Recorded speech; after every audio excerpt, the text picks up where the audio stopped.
Hi hello ನಮಸ್ತೆ friends, ನಾನು ನಿಮ್ಮ ಕನ್ನಡಿಗ ಮಾತಾಡ್ತಿರೋದು. ಏನಪ್ಪಾ ಅಂತಂದ್ರೆ, ನಾಳೆ India versus South Africa women's ODI final, world cup final ಇದೆ ಕಣ್ರಿ. ಏನಪ್ಪಾ ಇಂಡಿಯನ್ ಟೀಮ್ ಏನ್ ಮಾಡ್ತಾರೆ, ಸೌತ್ ಆಫ್ರಿಕಾ ಟೀಮ್ ಹೆಂಗಿದೆ, ಯಾವ ಸ್ಟ್ರಾಂಗ್ ಇದೆ, ಕಂಪೇರಿಟಿವ್ಲಿ ಅಂತ ಮಾತಾಡೋದಾದ್ರೆ, ಇಂಡಿಯನ್ ಟೀಮ್ ಬಗ್ಗೆ ಮಾತಾಡೋದಾದ್ರೆ, ಇಂಡಿಯನ್ ಟೀಮ್ಗೆ ಅಡ್ವಾಂಟೇಜ್ ಏನಪ್ಪಾ ಅಂತಂದ್ರೆ, ನಮಗೆ ಪಿಚ್ಚು ನಮ್ದು ಮುಂಬೈ ನವಿ ಪಿಚ್ಚಲ್ಲಿ ಆಡ್ತಾ ಇರೋದು. ನಿನ್ನೆ ಆಸ್ಟ್ರೇಲಿಯಾ ಮೇಲೆ ಮ್ಯಾಚ್ ಆದಾಗ ನೋಡಿದ್ರಲ್ಲ ಕ್ರೌಡು, ಆ ಥರ ಕ್ರೌಡ್ ಬರಬೇಕು. ಬರೇ ಬಾಯ್ಸಿಗೆ ಮಾತ್ರ ಸಪೋರ್ಟ್ ಮಾಡ್ಕೊಂಡಿದ್ರೆ, ಇವರು ಇಂಡಿಯನ್ ಟೀಮೇ ಕಣ್ರಿ, ಇವರು ಇಂಡಿಯಾಗೆ ರೆಪ್ರೆಸೆಂಟ್ ಮಾಡ್ತಿರೋದು ಇಂಡಿಯಾಗೆ. ಸೊ ನಾವು ಇವ್ರಿಗೂ ಸಪೋರ್ಟ್ ಮಾಡಲೇಬೇಕು. ಸೊ ಈಗ ಹೊಡೆದು ಹಂಗೋ ಹಿಂಗೋ ಬಂದಿದ್ದಾರೆ ಫೈನಲ್ಗೆ ಅಷ್ಟು ಈಸಿಯಾಗಿ ಬರಲಿಲ್ಲ. ನ್ಯೂಜಿಲೆಂಡ್, ಬಾಂಗ್ಲಾದೇಶ್, ಆಸ್ಟ್ರೇಲಿಯಾ ಸ್ಟ್ರಾಂಗೆಸ್ಟ್ ಟೀಮ್ನ ಹೊಡ್ಕೊಂಡ್ಬಂದಿರೋದು. ಅದ್ರಲ್ಲಿ ಬಾಂಗ್ಲಾದೇಶ ಬಿಡಿ, ಅದೇ ಆಟ ಆಡುಂಟು, ಇಲ್ಲ ಅಂದ್ರೆ ಇಲ್ಲ ಅಂತ ಅನ್ನಂಗಿತ್ತು. ಬಟ್ ನ್ಯೂಜಿಲೆಂಡು ಎಲಿಮಿನೇಟ್ ಆಗಿ ಹೋಗ್ತಿದ್ರು. ನ್ಯೂಜಿಲೆಂಡ್ ಮೇಲೆ ಆಡಿಲ್ಲ ಅಂತಂದರೆ ಎಂಥ ಆಟ ಆಡಿದ್ರು. ಸೊ ಬಾಂಗ್ಲಾದೇಶನ ವಾಶೌಟ್ ಮಾಡ್ಕೊಳ್ಸಿದ್ರು. ನಿನ್ನೆ ಆಸ್ಟ್ರೇಲಿಯಾ ನೋಡಿ, ಆಸ್ಟ್ರೇಲಿಯನ್ ಎಷ್ಟು ಈಸಿಯಾಗಿ ಹೊಡೆದ್ರು ಅಂದರೆ, ಮೊನ್ನೆ ಎಲ್ಲ 300 ದಾಟಿದ ಮೇಲೆ ಅಷ್ಟೇ ಇಂಡಿಯನ್ ಟೀಮು. ಇಲ್ಲಿವರೆಗೂ 300 ಕ್ರಾಸೇ ಮಾಡಿಲ್ಲ. ಇಂಡಿಯನ್ ವುಮೆನ್ಸು 300 ಹೊಡೆಯೋವಂಥ ಕೆಪಬಿಲಿಟಿನೇ ಇಲ್ಲ ಅಂತಂದರು. ನೋಡಿ ಎಷ್ಟು ಈಸಿ, ಕಮಿಟ್ಮೆಂಟ್ ಬೇಕು. ಮೊನ್ನೆ ಮ್ಯಾಚ್ ನೋಡಬೇಕು, ಜಮೀಮಾ ಮಸ್ತಾಗಿ ಹೊಡೆದ್ರು, ಸೆಂಚುರಿ ಮಾಡಿಕೊಂಡ್ರು. ಕಣ್ಣಲ್ಲಿ ನೀರು ಬಂದ್ಬಿಡ್ತು ಅಂಥ ಸೆಂಚುರಿ. ಸೊ ಈಗ ನೋಡಬೇಕು ಅಂದರೆ, ಸೌತ್ ಆಫ್ರಿಕಾ ಕ್ಯಾಪ್ಟನ್ ಬಂದು ಅವರೇ ಈ ಸೀಸನ್ನ ಈ ವರ್ಲ್ಡ್ ಕಪ್ಪಲ್ಲಿ ಹೈಯೆಸ್ಟ್ ರನ್ ಗೆಟ್ಟರ್ ಅಂತಂದರೆ ಅವರೇ.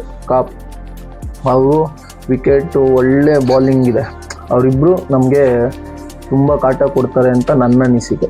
ಸೊ ಅವ್ರೇನು ಅಂತಂದರೆ, ಅವ್ರು ಕಂಟಿನ್ಯೂಸ್ ಆಗಿ 5 ಸಲ ಫೈನಲ್ಗೆ ಬಂದವ್ರೆ. 2023 2 ಸಲ ಬಂದಿದ್ದಾರೆ, ODI 1 ಸಲ ಫೈನಲ್ ಬಂದಿದ್ದಾರೆ, T20 1 ಸಲ ಫೈನಲ್ 24 T20 ಬಂದಿದ್ದಾರೆ, ತಿರ್ಗಾ 25 ಇಲ್ಲಿ ಬಂದಿದ್ದಾರೆ. ಸೊ ಕಂಟಿನ್ಯೂಸ್ ಆಗಿ ಬಂದಿರೋದ್ರಿಂದ ಅವ್ರಿಗೆ ಎಕ್ಸ್ಪೀರಿಯನ್ಸ್ ಜಾಸ್ತಿ ಇರುತ್ತೆ. ಹೆಂಗೆ ಏನೇನು ಫೈನಲಲ್ಲಿ ಆ ಪ್ರೆಷರ್ನ ಹೆಂಗೆ ಕಂಟ್ರೋಲ್ ಮಾಡ್ಕೊಬೇಕು ಅನ್ನೋ ಇದಿರುತ್ತೆ, ಕೆಪಬಿಲಿಟಿ ಇರುತ್ತೆ ಅವ್ರಿಗೆ, ಸೌತ್ ಆಫ್ರಿಕಾಗೆ. ಸೊ ಈ ಸಲ ಯಾರೇ ಗೆದ್ದರು, ಈ ಕಡೆ ಇಂಡಿಯಾಗೂ ಹೊಸದೇ ಅದು ಕಪ್ಪು, ಸೌತ್ ಆಫ್ರಿಕಾಗೂ ಹೊಸದೇ. ಯಾರೇ ಗೆದ್ದರೂ ಖುಷಿ ಅಂತ ಹೇಳೋ ಅಂಥ ದೊಡ್ಡ ಮನಸ್ಸು ನಂದಿಲ್ಲ. ನಮ್ಮ ಇಂಡಿಯಾನೇ ಗೆಲ್ಲಬೇಕು, ಇಂಡಿಯಾಗೆ ಸಪೋರ್ಟ್ ಮಾಡಬೇಕು, ಇಂಡಿಯನ್ಸ್ ವುಮೆನ್ಸ್ ಕಪ್ ಎತ್ತಲೇಬೇಕು. ಸೊ ಈಗ ರೀಸೆಂಟ್ ಫಾರ್ಮ್ ನೋಡ್ಕೊಂಬಂತು ಅಂತಂದರೆ, ಇಂಡಿಯನ್ ವುಮೆನ್ಸ್ದು ಈಗಿರೋ ಟೀಮು, ಈಗ ಹಾಕಿರೋ ಬೇಸ್ಮೆಂಟು, ನಮ್ಮ ಸ್ಮೃತಿ ಮಂದಣ್ಣ ಅವರೇನೆ ಈಗ ನಮ್ಮ ಇಂಡಿಯನ್ ಟೀಮ್ ರನ್ ಗೆಟ್ಟರ್ ಅಂತಂದರೆ ಸ್ಮೃತಿ ಮಂದಣ್ಣ.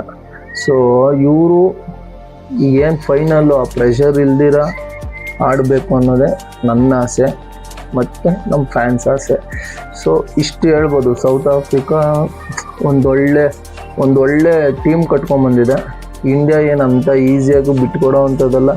ಮಿಸ್ ಆದರೆ ಆಸ್ಟ್ರೇಲಿಯಾನೂ ಅಷ್ಟೇ ಸ್ಟ್ರಾಂಗ್ ಟೀಮ್ ಕಂಡ್ರಿ. ಆಸ್ಟ್ರೇಲಿಯಾನೂ ಅಷ್ಟೇ ಸ್ಟ್ರಾಂಗ್ ಟೀಮು. ಸೌತ್ ಆಫ್ರಿಕಾನೇ ಹೊಡೆಯೋವಂಥ ಕೆಪಾಸಿಟಿ ಆಸ್ಟ್ರೇಲಿಯಾಗಿತ್ತು. ಆಸ್ಟ್ರೇಲಿಯಾನೇ ಹೊಡೆದಿದ್ದೀವಿ ಅಂತಂದರೆ ಇದು ಯಾವ ಲೆಕ್ಕ ಇಲ್ಲ. ಸೊ ಇಷ್ಟು ಹೇಳೋಕ್ಕೆ ಇಷ್ಟಪಡ್ತೀನಿ.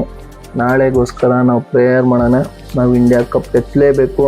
ಇದೇ ಬಾಯ್ಸ್ದು ಏನಾದ್ರು ವರ್ಲ್ಡ್ ಕಪ್ ಇದ್ದಿದ್ರೆ ಹಬ್ಬ ಮಾಡ್ತಿದ್ದೋ. ಸೊ ಅದೇ ಥರ ವುಮೆನ್ಸ್ಗೂ ಸಪೋರ್ಟ್ ಮಾಡಿ, ಅವರೂ ಕಪ್ ಗೆಲ್ಲಬೇಕು, ಹಬ್ಬ ಮಾಡಬೇಕು ಅಂತ ನಾನು ಕೇಳ್ಕೊತಿರೋದು. ಈ ವಿಡಿಯೋ ನಿಮ್ಗೆ ಇಷ್ಟ ಆಗಿದೆ, ಸಬ್ಸ್ಕ್ರೈಬ್ ಮಾಡಿ, ಲೈಕ್ ಮಾಡಿ, ಸಪೋರ್ಟ್ ಮಾಡಿ. Okay, thank you.